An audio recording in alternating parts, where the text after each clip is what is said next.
Welcome, everybody, to the Modern Day Overthinker podcast. My name is Collin, and I am your host. Sorry if I sound a little under the weather. Got that scratchy throat going that time of year. This is episode number 49.5.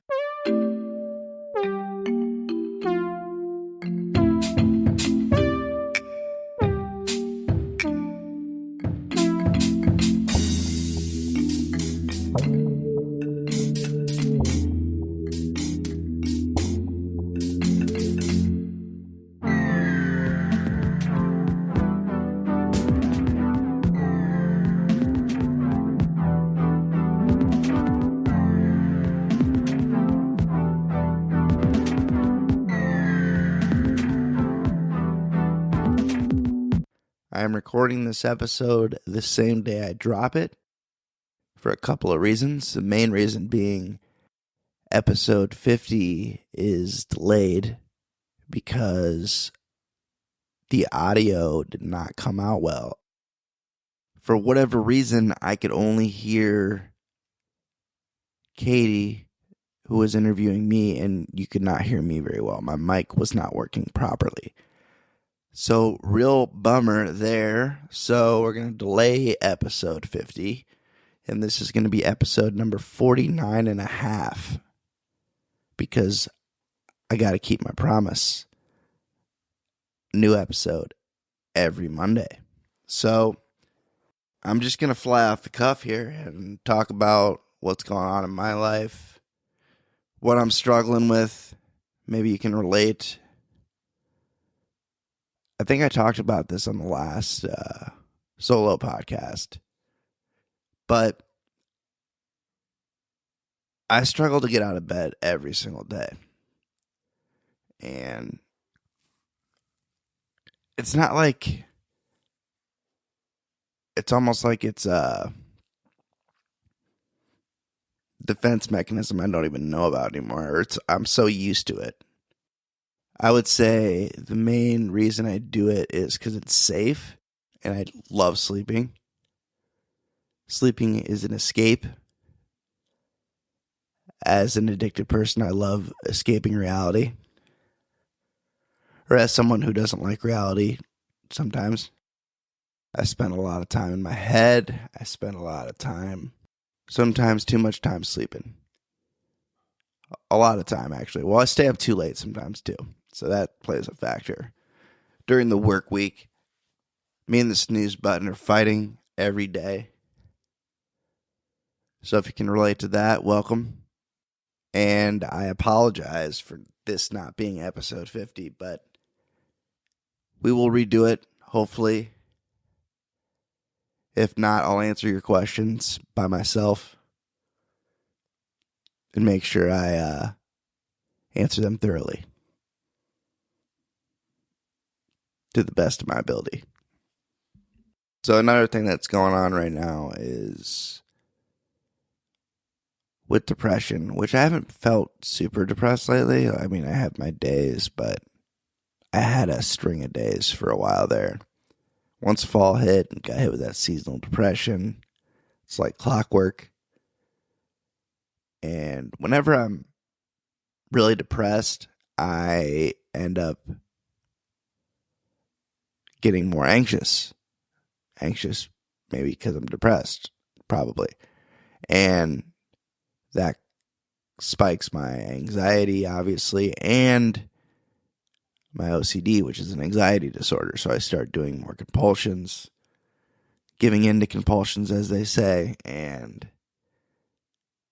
avoiding things a little bit more, falling into bad habits.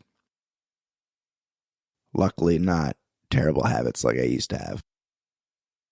Still haven't drank, still haven't used any substances that aren't prescribed by my doctor, which is big bonus. Still clean, still sober, whatever you want to call it. Tomato, I guess. Depends on who you talk to about that.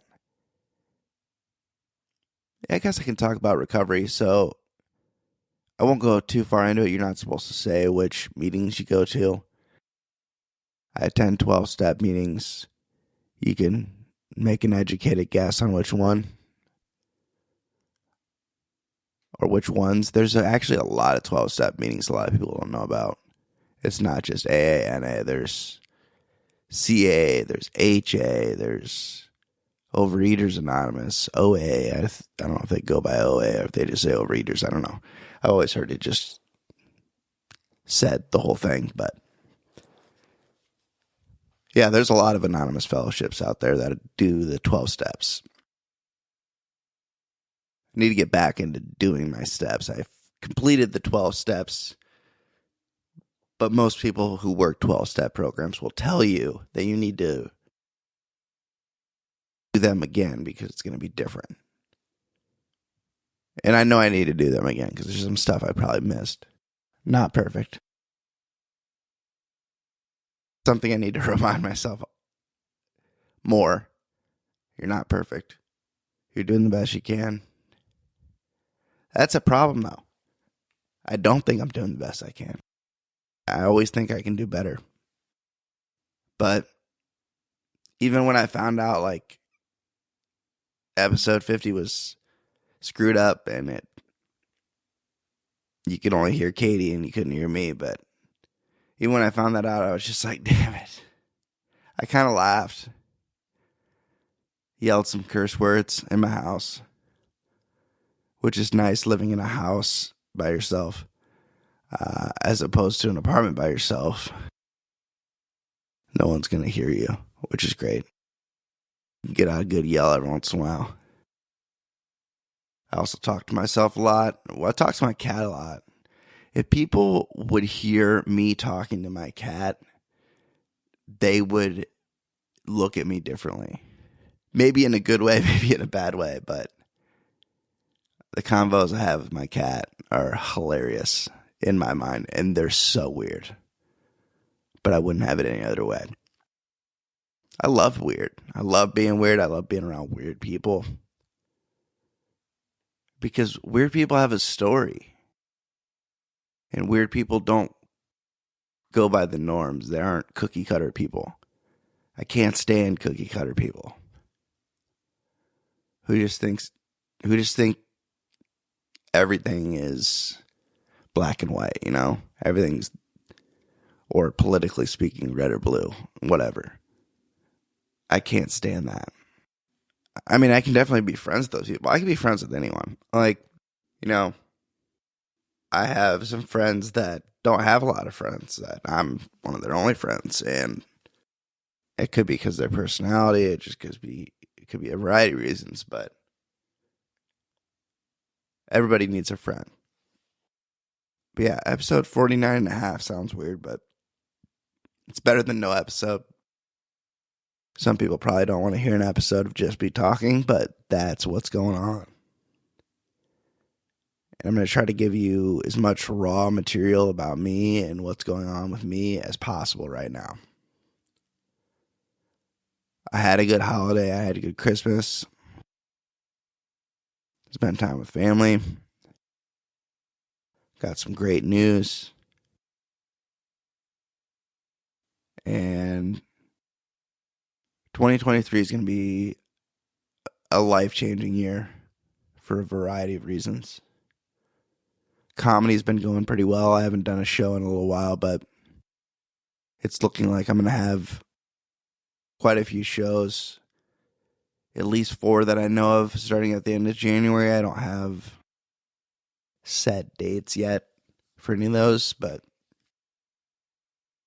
if you follow me on my personal accounts, which is just Collin Strajack, COLLIN STRAJACK, you will find me on all social media or see strajackcomedy.com. I'll plug my comedy because comedy has become an awesome outlet for me and a great way for me to meet a ton of awesome people. And I will continue to say that. I know I've said that on other podcasts. I don't care. Just a bunch of characters. I love it. A bunch of dudes and a few women who are a lot like me. They always felt weird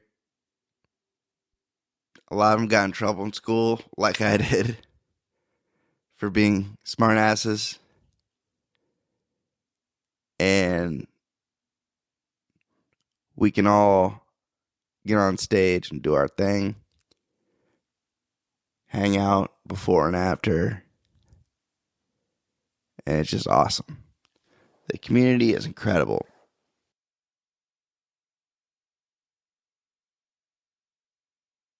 And not just in the Quad Cities, there's like, Iowa City. They have a good group of people there. Cedar Rapids, the Lucky Cat, that's one of my favorite comedy clubs I've ever done comedy at. I haven't done a lot of comedy clubs though. The Comedy Bar is cool too. I'm not going to shit on the Comedy Bar. That is in Dubuque. I don't know. Cedar Rapids is just, I don't know. I think it's because Haley is a really cool person and she's the owner. That helps a lot. I like to support good people who are running businesses. And I can tell she's a good person. So shout out Haley. And I know your last name starts with an F, but I think I'll butcher it, so I'm not going to go there. But the Lucky Cat Cedar Rapids is solid. Another thing that's been bothering me lately is, I wouldn't say my house is like really dirty, but it's cluttered. Parts of it are just like bottles and stuff I need to throw out. It's just stupid. Like, that's mainly in my office. My office is where I spend most of my time because that's where I work. I'm working from home, and I've been working from home for the last, it'll be almost 3 years, which is insane to me. It'll be 3 years in March. And at first, I loved working from home. Loved it. Because there's a variety of reasons for that. I was commuting to work. So I was driving every day to Iowa City.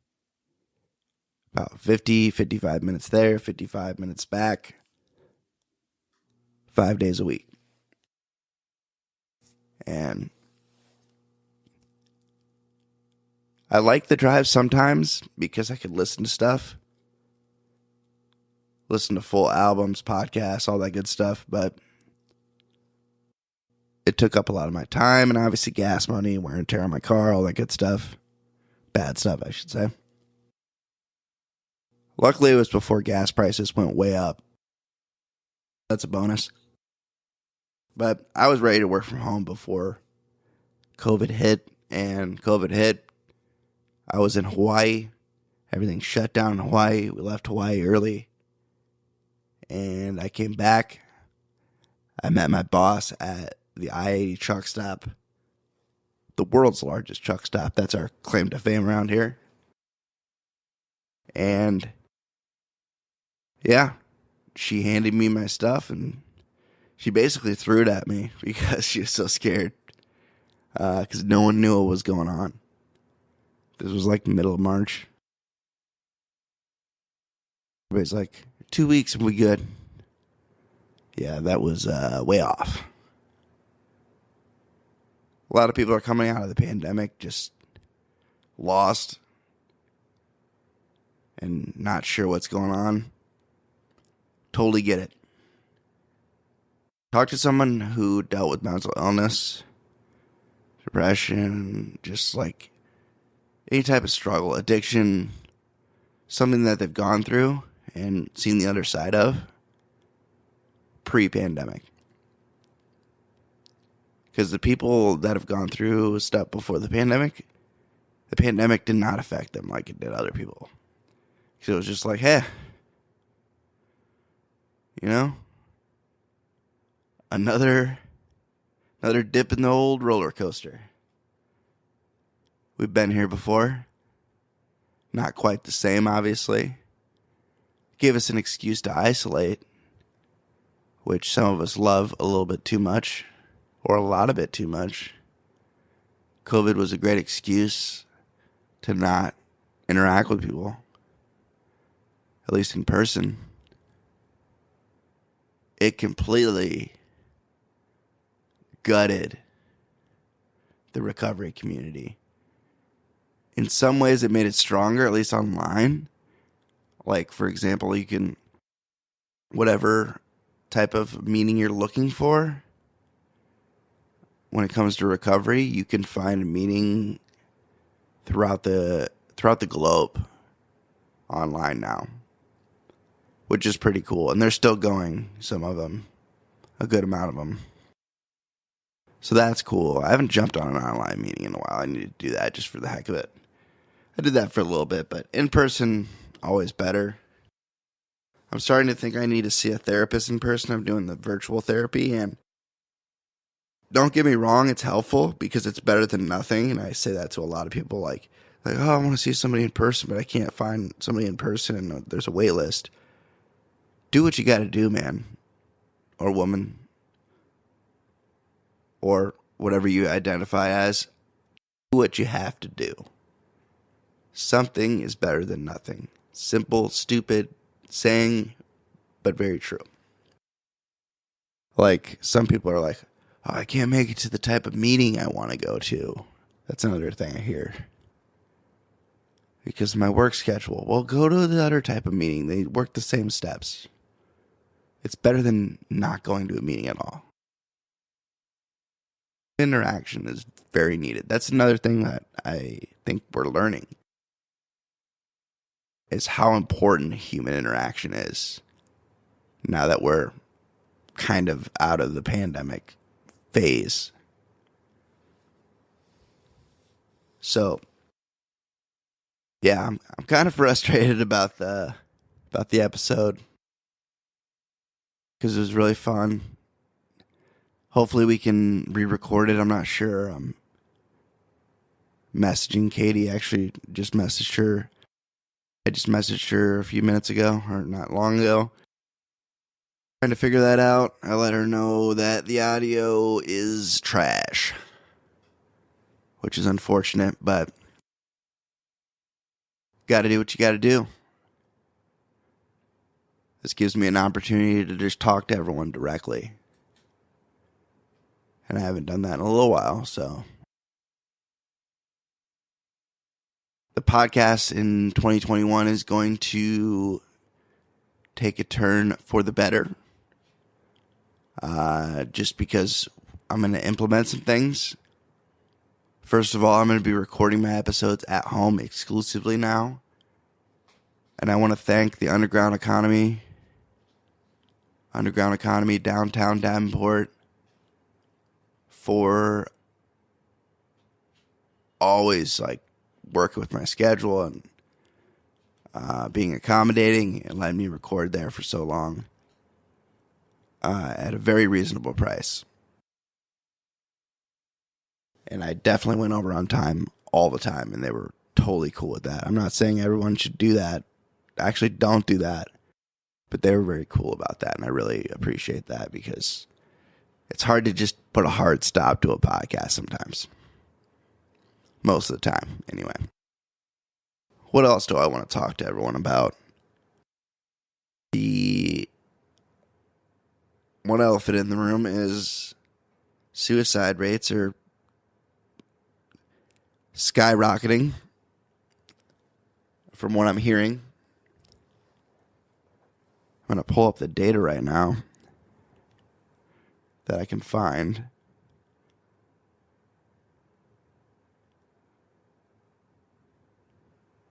Suicide rates in the U.S. Highest suicide rates states are Wyoming, Alaska, Montana, New Mexico.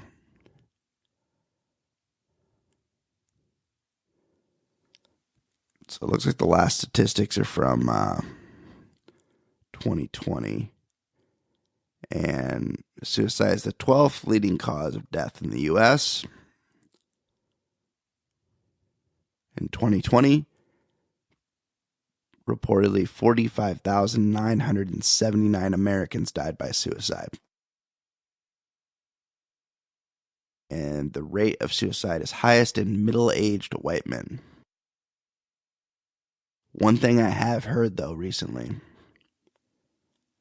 And RIP Twitch, I did not know Twitch. I did not really know who he was, but I know he affected a lot of people and he was a light in the world, and I respect him for that. And that's just an awful situation.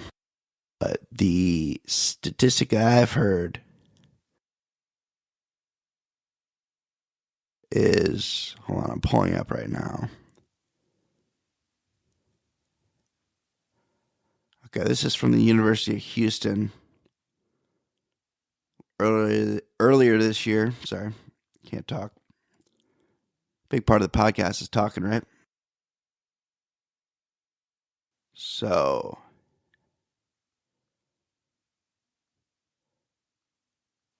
the last statistics were from the American Foundation for Suicide Prevention. This is from the University of Houston. Prior to the pandemic, suicide deaths were increasing dramatically for Black adults in the U.S. The rates have continued to increase during the pandemic. The news is horrifying. A list that seems to keep growing of high-profile African Americans believed to have died by suicide in the last few weeks. This was back in February. Here's a quote that I've heard this before. Anything that is perceived as mental health related is taboo in the Black community. To further complicate things, getting help is seen as a weakness, so folks press on even when they're struggling. Doing so is part of a cultural legacy of survival in the face of brutal circumstances. And this is from Rita Walker, who is a professor of psychology and director of the University of Houston's Culture, Risk, and Resilience Lab. She wrote a piece called The Unapologetic Guide to Black Mental Health. Pulling that up right now. It's a book.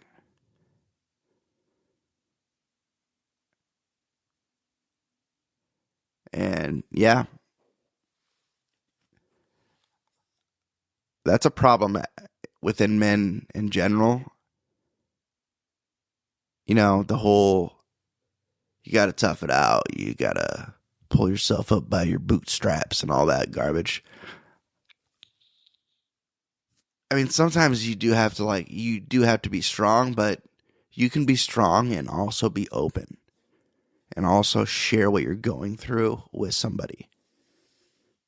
You don't have to keep it all to yourself. There's people I know that have done some pretty terrible things, but they're not that person anymore. You don't have to live with those thoughts on your mind, even if you didn't do something bad, or you think you're garbage or whatever. There are a ton of people who thought the same thing about themselves, or do now. I don't think very highly of myself, and it's something I'm working on. A lot of people think highly of me, which I turn around into a joke because that's my defense mechanism. Humor, deflecting. Oh, everyone, I'm watching it for the second time, and I'm going to do a Facebook. Maybe I'll do it on Facebook and YouTube. Video response. Stutz on Netflix, the Jonah Hill documentary. He interviews his therapist, and it is awesome. His therapist is brilliant. And their camaraderie, the way they talk to each other, the way they go back and forth is also hilarious too. So it's like funny, interesting, entertaining, and educational all in one. Highly recommend. I told my therapist to watch it. I gave my therapist homework. Did the old switcheroo, the old razzle dazzle on her.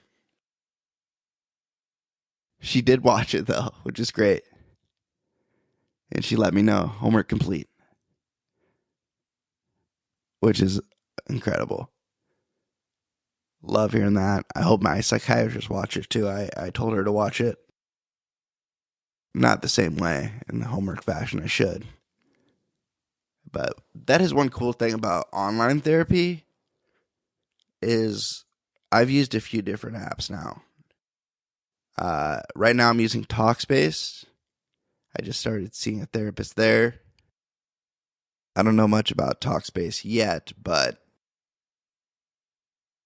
it's a pretty cool platform, and the ability to message your therapist has been awesome on all the apps that I've used. I've used Talkspace, I've used BetterHelp, and OCD. So if you have OCD,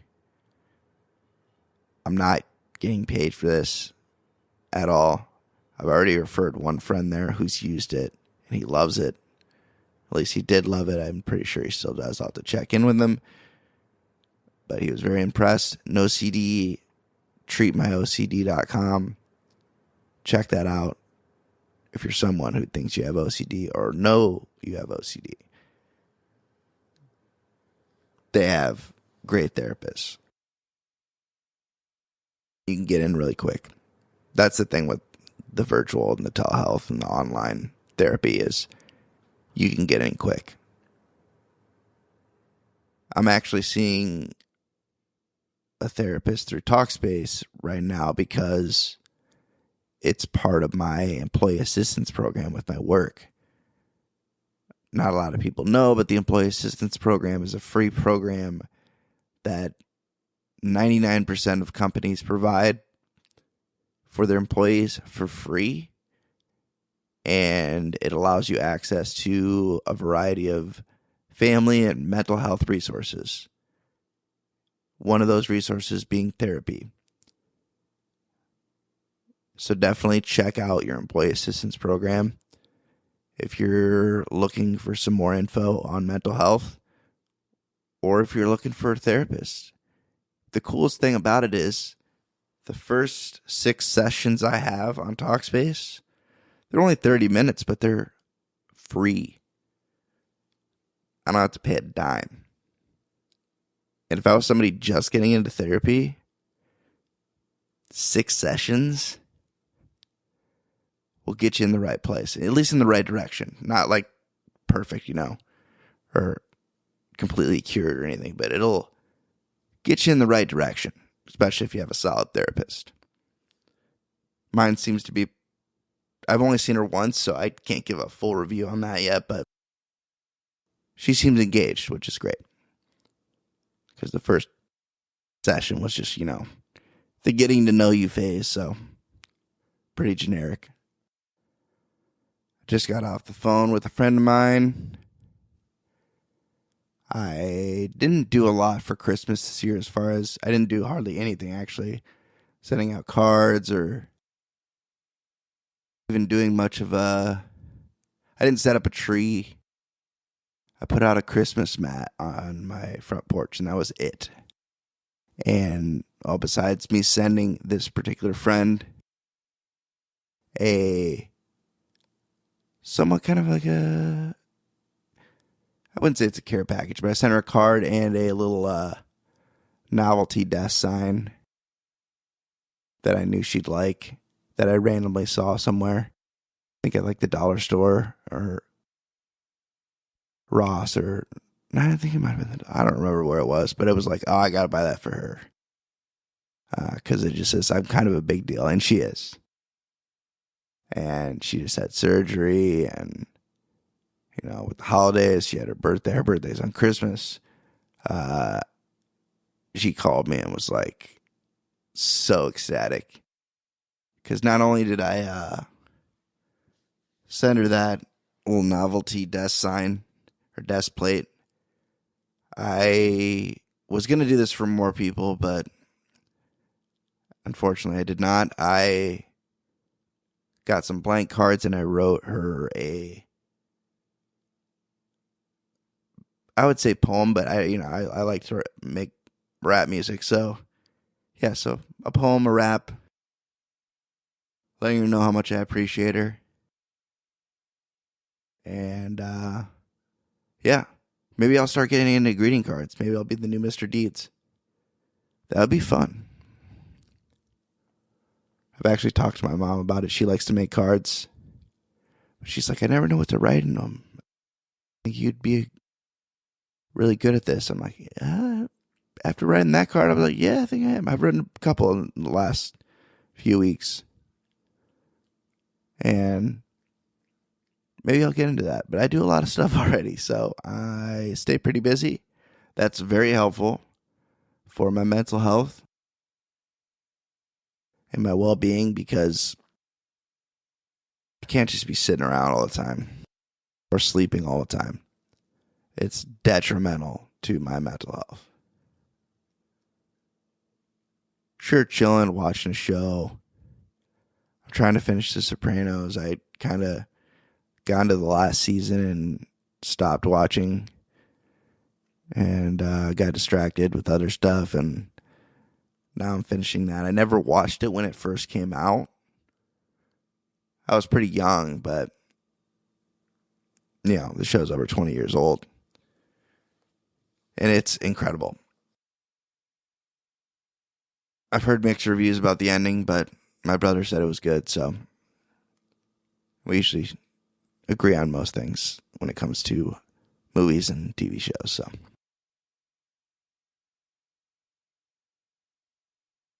what else? I brought up Stutz because there's my favorite part. One of my favorite parts. It's a great documentary. Is when Jonah Hill is asking Stutz questions, and Stutz starts making jokes or makes a joke out of something, and Jonah Hill's like, "No, we're not going to do this. We're not going to use humor to deflect." And I'm like, "Oh man, I feel that," because I've done that so many times with my therapist throughout the years. Humor to deflect, or just getting him off course and talking about something totally different, and not even necessarily doing it on purpose. I like to talk to people, so I think it is a defense mechanism for sure. Humor, I've definitely used as a defense mechanism, but it can be helpful sometimes. Like, for example, me doing comedy, I think that is helpful for me. It helps me challenge my fears, because being on stage, I've heard it put this way. Being on stage, you just think about what stand-up comedians do. They have to go on stage, look at an audience who's just sitting there, laser focused. Not all of them, but most of them are like, and with their eyes, they're like, make me laugh. That's your job. And that's a lot of pressure right there.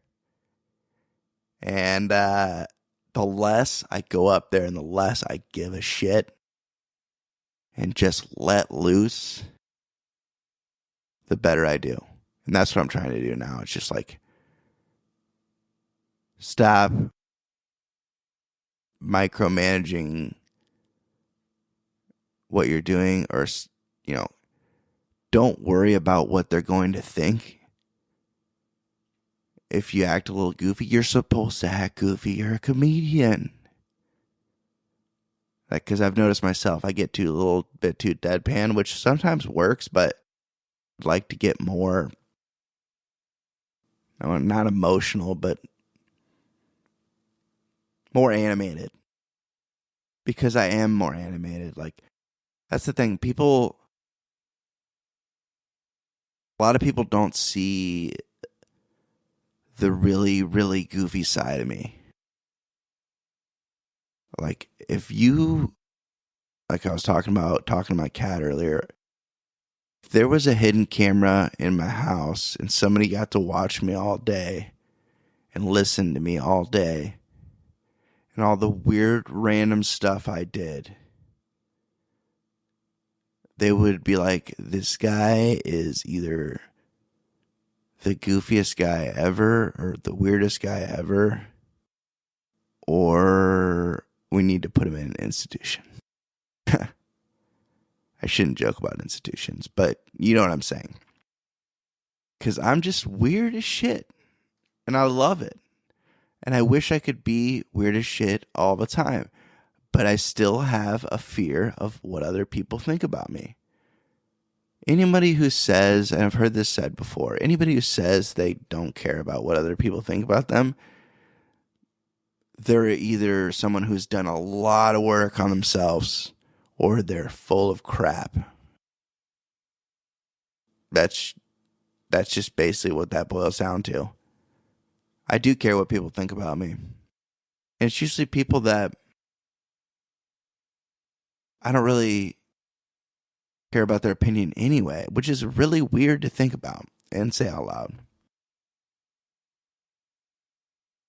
So, 2023 focus. I've been thinking about finding someone, an accountability buddy person.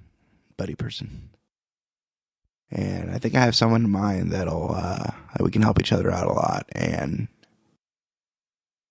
I just need to talk to him about it. But I think that would work really well for me. Especially with the getting out of bed thing. I mean, that's just been a problem for so long. Sleeping till the last minute till I have to do something. It's not a good way to start your day. Starting your day like rushing. That's not the way I want to live my life. But it is the way I live my life right now. Yeah. It's almost insanity. But I'm not expecting different results. Because I know what I'm doing. So it's not complete insanity. Discipline. Very important.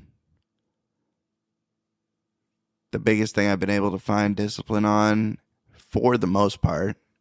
Last week I kind of slacked, but I only went to the gym once, but typically it's 2 to 3 times a week.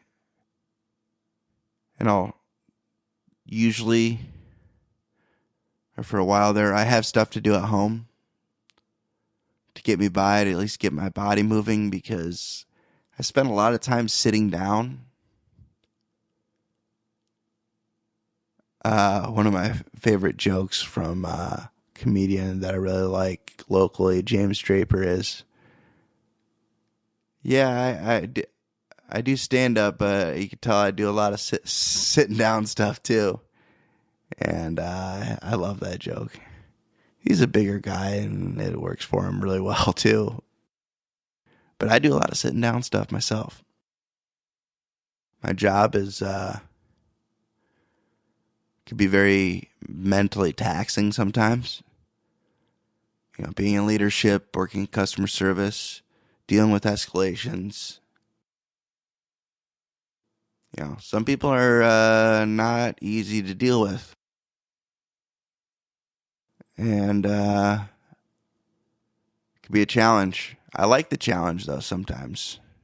Other times, I'm just like, man, I'm not feeling it today.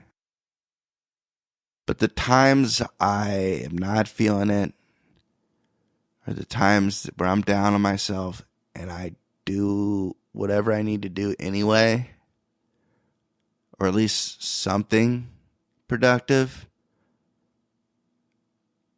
It's a W. I couldn't tell you the last time I spent an entire day and did absolutely nothing productive. It may have been like something tiny, like doing the dishes or, well, dishes, I don't know. I'm really bad at doing dishes. But, you know, going to the gym. I just did that. I went to work. Did what I needed to do at work. And did not waste my entire day binging or sleeping. Haven't done that in a long time. I need to do at least one thing where I say, at least I did that. I need to start journaling where I can like write that down. Like, hey, at least I did that. So I have like a positive affirmation. I've heard a lot about positive affirmations and how important they are.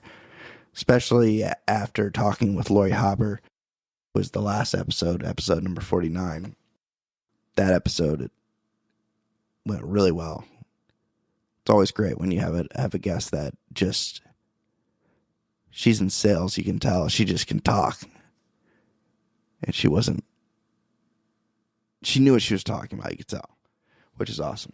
She's done her homework, done her research. And yeah, I really enjoyed that episode. When I went to edit it, I was like, oh, I don't have to edit like anything, which is always beautiful. So yeah, I was very blessed on Christmas to receive a podcast kit to complete my podcasting setup. A new microphone, a interface to record at home and on the go. If I want to go meet somebody at their house and set up mics and set up the recording, I can do that, which is going to change the game a lot because I have some people, one in particular that I want to record that doesn't live here, and I think it would be a lot easier if I go to him. And I'm willing to do that because I have the stuff now. I want to do less Zoom podcasts in 2023. I want to do more in person. I've done mostly in person, but the Zoom ones are good, but they're not the same, you know? So I'm a huge nerd when it comes to quality and sound quality and making sure the listener gets that crisp quality audio. So that's going to be a focus. And then probably between the middle of January and the end of January, you will start to see at least clips of the podcast in video format on social media, on TikTok, Instagram, Facebook, YouTube. All the links to that are on moderndayoverthinker.com. Or if you want to shorten it, MDOverthinker.com takes you to the same place.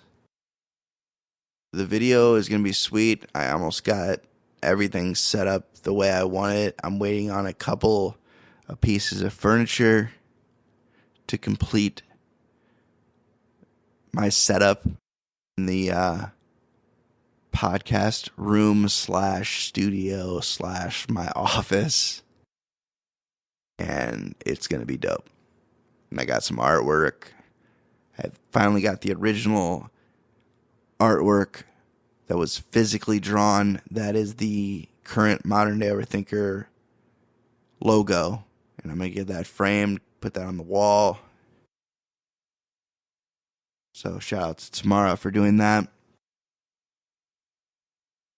And keeping that for me. I don't know why I didn't get it right away, but I got the digital copy and I was like, I need to make the digital logo, and it turned out awesome. Hand painted, that brain is.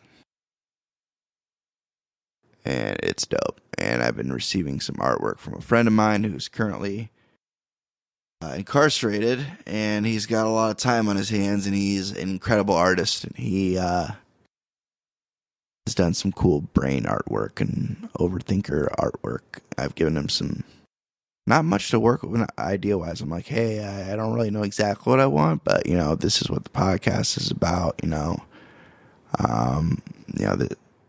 the name says a lot already. And he just ran with it, and he did a great job. And he's one of those people that's in prison for something nonviolent that he did. And depending on who you ask, he shouldn't actually be in prison. The justice system, the criminal justice system, is very weird in our country. They don't always get it right. But I hope he's out. Hopefully within the next year. Then he can listen to this, my boy Bruce. Trying to think of how I want to end this, because this is not going to be the longest episode of all time, that's for sure. But I want everyone to know that things do get better when you're in those really, really dark pits. You can't just sit in it, though. Sometimes that's all you can do. I get it. But the longer you sit in it, the longer you dwell in it, the longer it's going to last.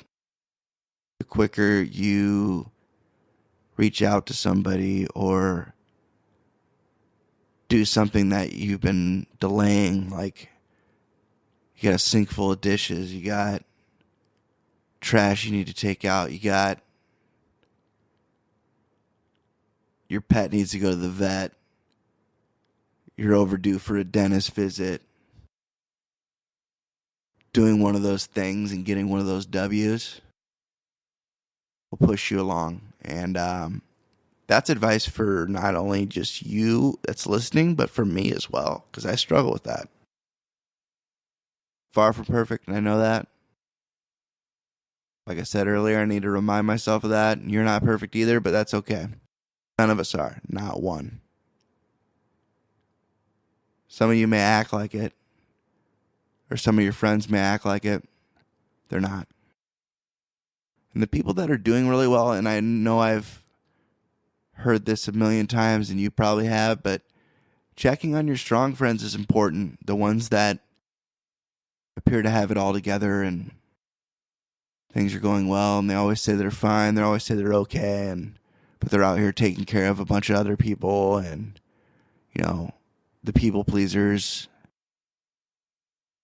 Those people struggle. I'm not saying reach out to me, I'll be fine. Which is ironic. I think I'll leave it there, but thank you everyone for tuning in to this episode. It was very off the cuff. We'll try to work on episode 50 and get that out as soon as possible. I just got to work with Katie's schedule and see if she's willing to sit down and do it again.